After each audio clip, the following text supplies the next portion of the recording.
Hello, my name is Leah Litvin. I'm a clinical psychologist and founder of PsyCaps. Today we're focusing on enhancing personal relationships.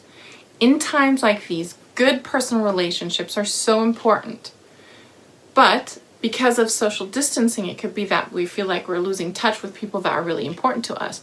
Or on the contrary, we're locked 24/7 with our loved ones, and that can be a strain on the relationship as well. My guest for today is Dr. Duana Welsh, clinical psychologist and author of 2 international best-selling books about relationships, Love Factually. And if I'm completely honest, I might not be dating the man of my life right now if I hadn't read her book on time. Thank you so much, Duana, for joining us today on day 4 of the Clear Resilience Challenge. Well, I'm not actually a clinical psychologist. I'm a developmental psychologist. So I was really doing a lot of research. And when I was getting my PhD, it occurred to me that I was pretty good at my job and I was terrible at finding a good partner. So I began to ask if there were any other scientists out there who had potentially studied intimate relationships. And there were quite a few of them going back as long as, at that time, 40 to 50 years. So I started keeping a journal to help myself. And that turned into my master plan, which turned into a happy marriage, which turned into my books. Well, congratulations. So I'm sure you can help us today for our challenge. These are a little bit unusual times and a bit unsettling times, and a lot of us are kind of stuck in self-isolation or quarantine with friends or family members who we dearly love. What can we do to foster healthy relationships while being sitting on top of each other all the time? Yeah, I really felt this question. This resonates with me in my own living circumstance. So there are a couple different things you can do. One of them is start with self-care. If you're in a bad mood, that is going to translate to other people around you. So make sure that every day you think of something you're grateful for. Every day you think of a way to move your body, whether indoors or outdoors. If you can safely get outdoors, do so. I mean, nature bathing, forest bathing is a thing. It really does work. Ask yourself what aspect of normal you're going to let go of today, and ask yourself, how are you going to invite some sort of beauty into your life every day? I would start there, and then I would work on my relationships. And I would be thinking about your relationships, whether they're relationships with the people you live with or anyone in your life. Think of them as a bank. So, if you have a bank account, you can put money in and you can get that same amount of money out before you're broke. You don't have anything. But in relationships, it's actually a little bit different than that. It turns out that just to hang on by our fingernails, we need to put 5 times as much money in as we take out in order to avoid being flat broke. And if we want to be happy, we need 20 times as much money in the bank as what we take out. And so the way we need to think about our relationships is right now, add as many positives as you can. Compliment the people in your life. Say nice things to the people in your life. Tell them that you're grateful for them. Try to focus on what's going right. And then there's complaining. So tell us about complaining. What is about complaining? It turns out that more than 35 years of studies with couples found that, of course, some couples are happy and some couples not so much. And it turns out that all these couples, whether they're happy or not, they have differences. And yet some of these couples are happy and some of them aren't. So what gives? Well, it turns out it's how they're addressing those differences.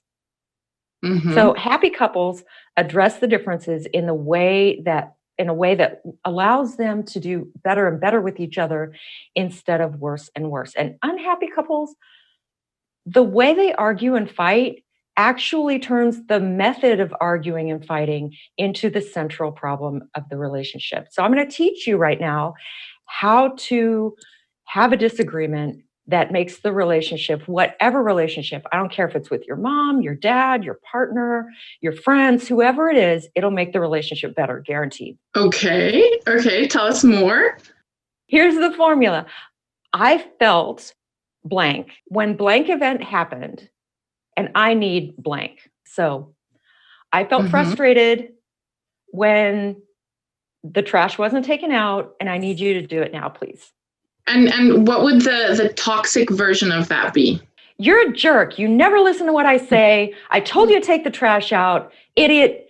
Just go away. I hate you right now. Okay. That's an extreme toxic version. But here's what you're doing with that nice little statement of I felt blank when blank event happened and I need blank. What you're doing is you're keeping the focus on you and your feelings instead of them and their failings.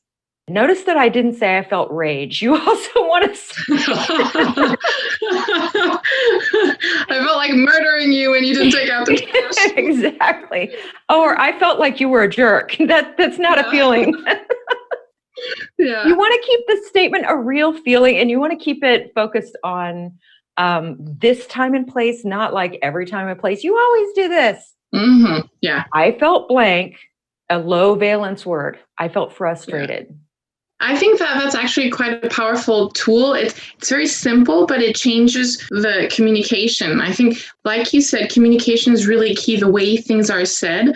Yes, when we're talking about the people we live with, there's a theme, and the theme really is help yourself feel better and then help yourself communicate better. So I guess it is taking care of yourself so that you can put in 20 times as much into your love bank as you take out, right?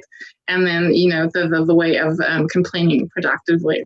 Taking a step away from complaining into a little bit of a nicer realm, a lot of people that went into quarantine might have just met someone really special that they like, that, they have a crush on, or that they started a romantic relationship with. And now they're not allowed to see each other. They cannot really communicate. How do you keep that alive during self-isolation? Pretend it's 1990 and send some snail mail. Ooh, snail mail. Write letters. Historians are going to cover this. Yeah. They are. This is going to be something that's going to be covered. And you know how when we look at the past, we look at letters, we look at what people wrote for a clue of how it was to live back then. Put it down on paper, not just pixel. Let the historians have something juicy to sink their teeth into. Send letters to the people that you care about. Think of creative ways to reach them as if it was a long distance relationship in the 1990s. And then the other thing is, we're not in 1990. Now you can find ways to communicate with everyone in your life that you really care about every day virtually. Set up virtual dates to Skype or Zoom with them, to FaceTime, or what's the one we use, Silja? Google Hangouts. Google Hangout, and there's the one for your phone. There are so many different ways to do this, right? So make sure that you actually set a time to do that so it feels special. Another thing you can do if you live in some place where it's safe to do, and I want to stress, you have the self-control to actually do it. You can take a walk 10 feet apart. You can set your chairs 15 feet apart in a public place where maybe it's your yard and nobody else is going to come into it. FaceTime in real time is always better than FaceTime on the phone. Yeah. And I like the thing you say about snail mail, because a lot of us have elderly relatives that aren't really used to using video chat, or can't always be available on the phone or something like that. And receiving a letter or a postcard or something like that, just with a reminder, we're thinking of you, we're hoping you're well, is, I think, quite powerful. It is. And older people are especially touch deprived right now. I know that right now some people are going to the assisted living facility or the elder care home where their loved one is, and they're calling the staff and saying, please bring my grandmother out to the balcony at this time. We will be standing down below, holding up signs, clapping our hands, waving to her, so that she feels like she at least got to see you in person, because a lot of older people, they're not good at the technology. Of course, less neglect, I guess, because you have to make sure they're fine. I mean, that worst case scenario. Is there any way in a touch deprived situation to be able to self-massage in a healthy way or something like that you can do as not to get sick? It's apparently very good for your immune system as well to be hugged and, be loved. It is. If you live with anyone at all, and I include animals here, Ah, my kitties. So my one cat was like, what's happening? If you live with anyone at all, hug them. And specifically, I believe I was reading it's 4 or 5 times a day that's optimal for your health that you need a hug, preferably with a human who will hug you back. If you Mm-hmm. don't have that situation, hug yourself. Make sure you have a shower every day. I've noticed that that's helped me somewhat. I would recommend just trying it for a few days and just seeing if that works for you. Mm-hmm.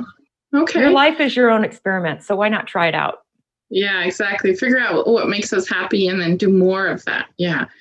Um, Thank you so much for coming to the end of our time. But is there like one last thing that you would like to send into the world as a tool or a message of love or anything like that for our watchers?